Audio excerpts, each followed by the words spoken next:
thank you so much for joining this session today. It's a pleasure to be here. It's a pleasure to join Women Tech conference and talk about leveraging power skills in the new hybrid world.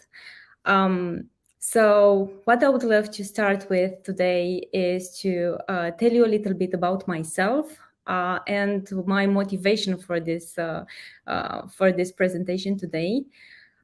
So about myself, I'm the Chief Product Officer and I'm also co-founder of Nestor. Nestor is a people intelligence platform, and what we are doing here is to connect everything what is related to employee engagement, performance management, and development planning, but with a skills-based approach. So basically, when we are looking at people, when we are looking at organizations, how effective they are, and how we balance what people want and what business wants, what we do here at Nestor is we connect all of those through skills. So this is the main motivation for my topic today, and it's a pleasure for me to talk about this because what we've seen in the past years with this pandemic and with this shift from jobs that were like really static and jobs that now are like really flexible, then this hybrid workplace actually brings new challenges for employees and leaders. And why I'm saying this is because up until now, we've seen in organizations like performance management and the piece of career and personal development, like two processes that are really split. But what we think and what we believe and what we've seen over time is that they are like really combined and they are really balanced. So what we've seen at this point is that people in companies don't work only for money. Of course, money is very important. So another thing comes and helps the individual be really meaningful in the workplace. And the first thing here is the purpose. How myself as an individual, I'm connecting with the company's mission and with the company's purpose in the market. And I'm here and I'm working within this company with, with a vision to develop myself, with a vision to grow. So in order to grow both professionally and personal, then I would need someone in my company. So I would need someone next to me that could guide me to grow. So this person in general is a manager. And we've seen so far the transition from being a manager to being a coach. Like you as a manager, you are responsible for the growth of your people. You do like ongoing conversations with them so that each individual can focus on valuing their strengths. And in this way, they keep that balance between their personal life and between their professional life. So what we've seen is that approaches that consider the employee like in a holistic way help them succeed in the workplace and not work only at work, but also in their personal life as well. So looking at an employee from a holistic point of view, like what are the activities that this person is doing in order to deliver his job, is really connected to the values that this person has. So when we are speaking about values, we are speaking about how myself I'm connected with whatever I'm doing here. So I'd love to develop. I'd love to become a leader, even though I'm not like a people manager or I don't have like a management role. I would love to become a leader. So this is the way to people's success, is like looking at the people holistically so that we also bring together the skills the skills like in a skills profile, so those skills that actually help me deliver at my job, but at the same time those skills that I have so that I don't know, interact with other people. So in here we have two type of skills. Usually those hard skills up until now they've seen more important than the other ones, like the soft skills. But during the pandemic and with this new hybrid world, the priorities shifted a little bit, and soft skills become really strategic for organizations, and at the same time helped teams be more cohesive, helped each individual relate to his teammates, to the work is being done, to the environment he is in. So soft skills now become power skills. And why I'm saying this, like transitioning from those soft skills that were not considered very important up until now, they are really important when we are in a hybrid workplace. And because using these interactions like virtually are pretty different than I don't know, in-office setup. So what I would say in here is that soft skills are both vital, and it's very important to focus on them because also they are within our control. And having soft skills developed over time, like creativity, like problem solving, like leadership, collaboration with other people, is driving myself as an individual to focus on my career, and it's driving myself as an individual to grow, even though I'm growing like personally or professionally. And another thing that I would love to point in here is that these soft skills that now become power skills will help us drive the change with our personal life and career, but at the same time help other people also drive change. So what I would say in this idea is that power skills are actually those behavior that enable people to succeed. So from my point of view, you as an individual, you have some motivators, and these motivators are really important when you are connected with people so that you can deliver things. So most of the times you cannot deliver by yourself, let's say a team objective. You work with other people as well. So interacting with others, understanding each other, being able to support each other, being open to help each other is really important so that a group of people becomes a team. So a group of people having a common mission becomes a team, and in this way they succeed. So power skills are the basis of this relationship. And with regards to that, I would love to also share some power skills that are really important in the workplace at this point.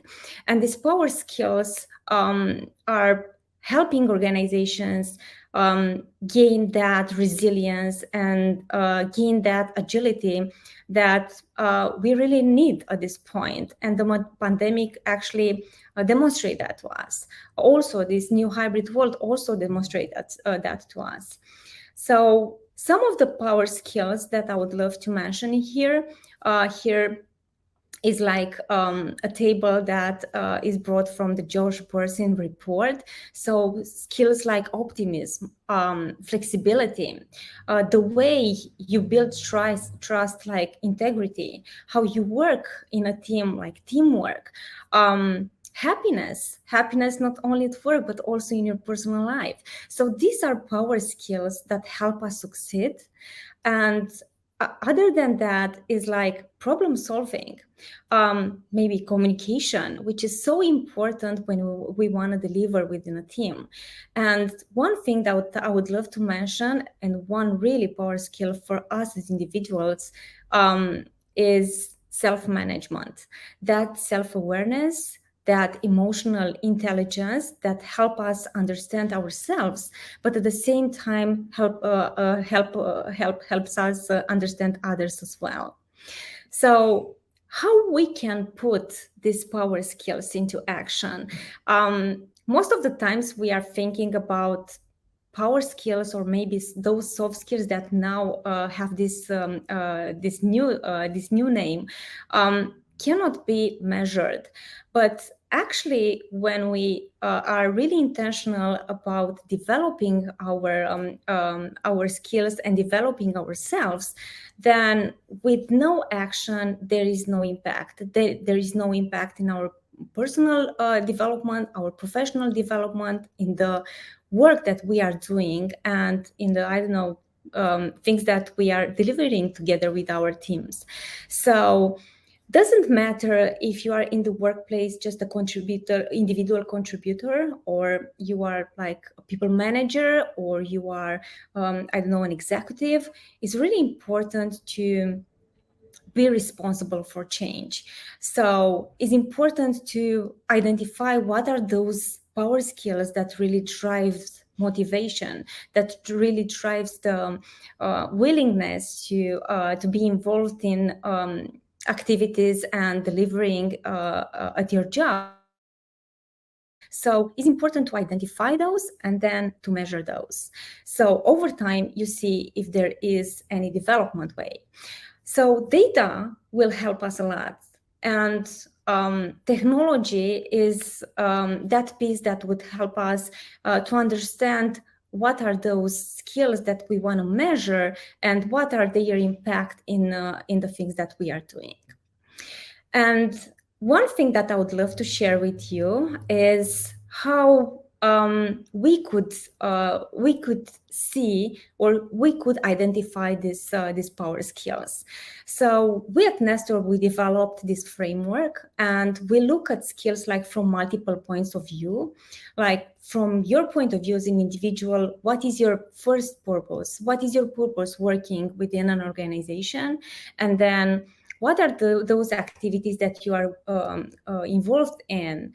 Then what is the work environment that I'm most productive in? And what are those work interactions and how I feel about those and how we behave while working within teams, so that all those actually helps me achieve high performance.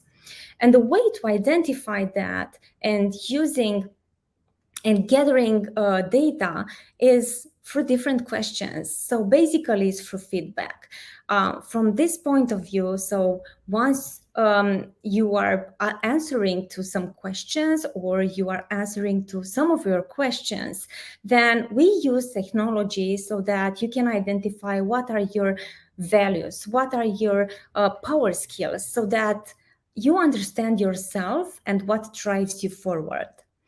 And then another thing that I would love to mention in measuring these skills over time is at work, building skills profiles and having that profiles that starts from one point and evolves over time is important to you to understand where you started and where you are at this point and what are the next steps there. So one of the things that we would apply to measure these skills is by inferring them through data collected from feedback. So using machine learning methods, like behind the scenes, they can correlate and they can identify those skills based on the questions that you answer. Then you can have a very powerful insight for you to identify your drivers, your own motivators, but at the same time to identify why you are here and how you deliver together with others. Another thing that I would say is linking skills everywhere. So processes in the organizations tend to be like split, but when you actually bring those together through a skills-based approach, you can identify both what are those technical skills and power skills that would help this person succeed. And it's very important to have this over time, because this is how you understand and you can identify what would be your path forward. And then involving the manager so that you as an individual you connect with your manager in, let's say, one-on-one conversations with regards to your own growth.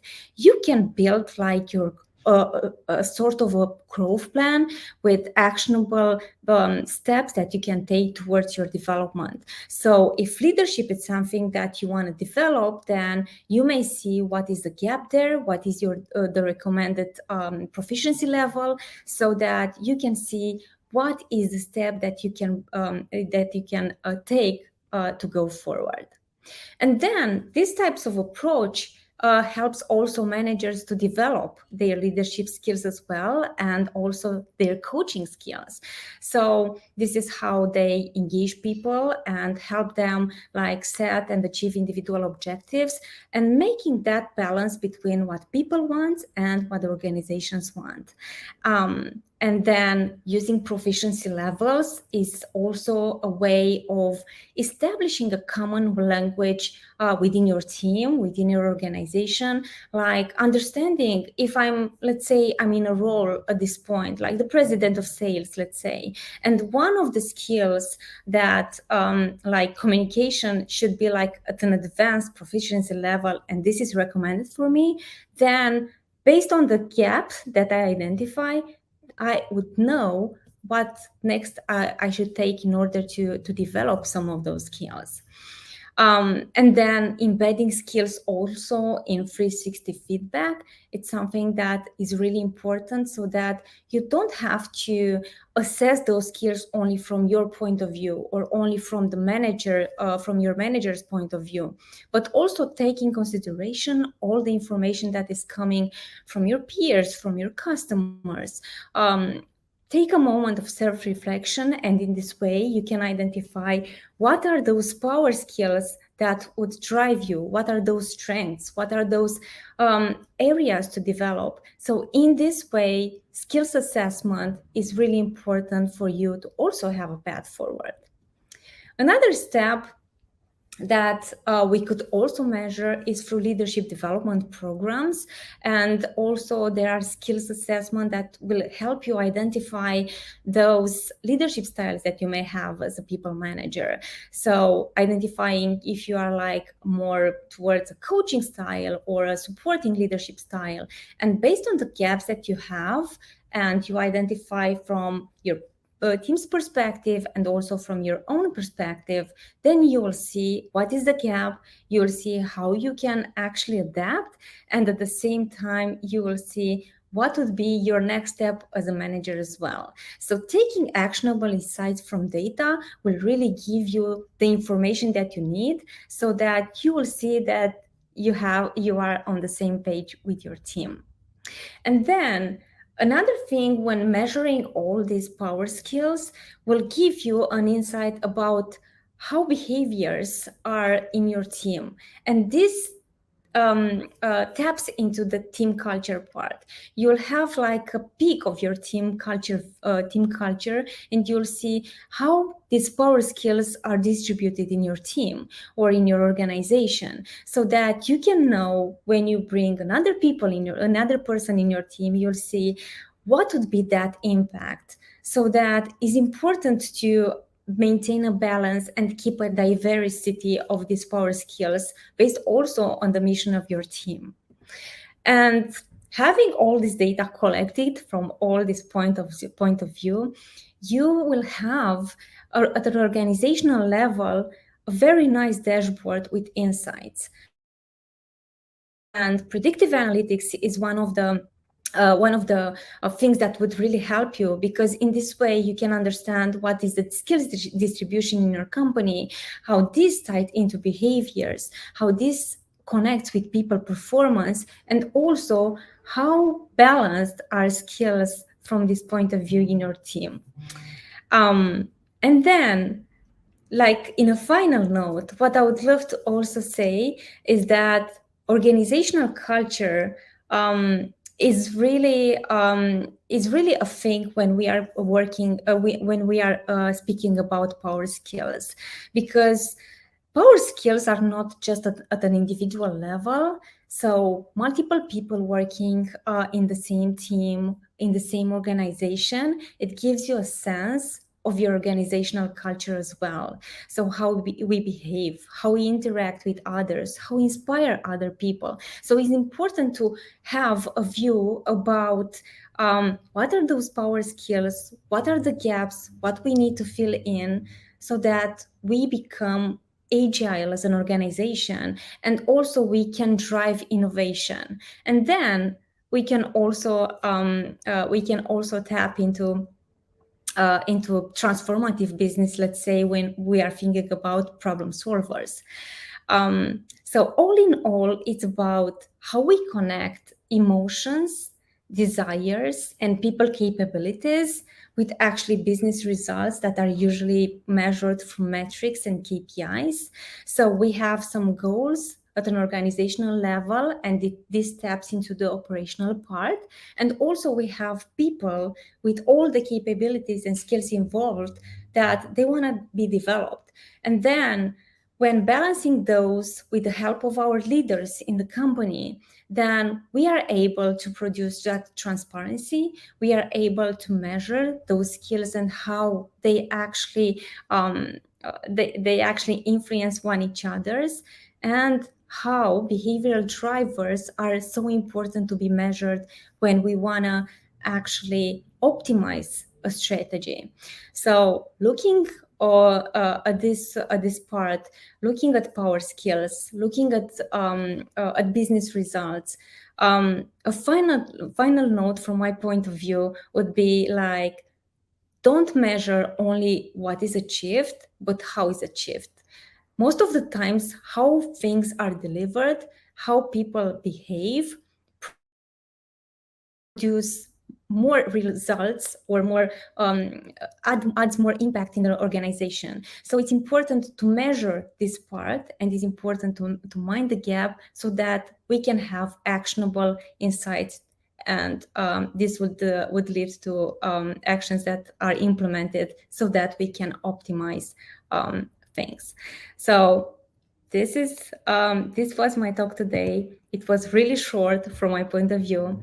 Thank you so much for joining my conversation, my session today. If you have any questions, I would love to take them.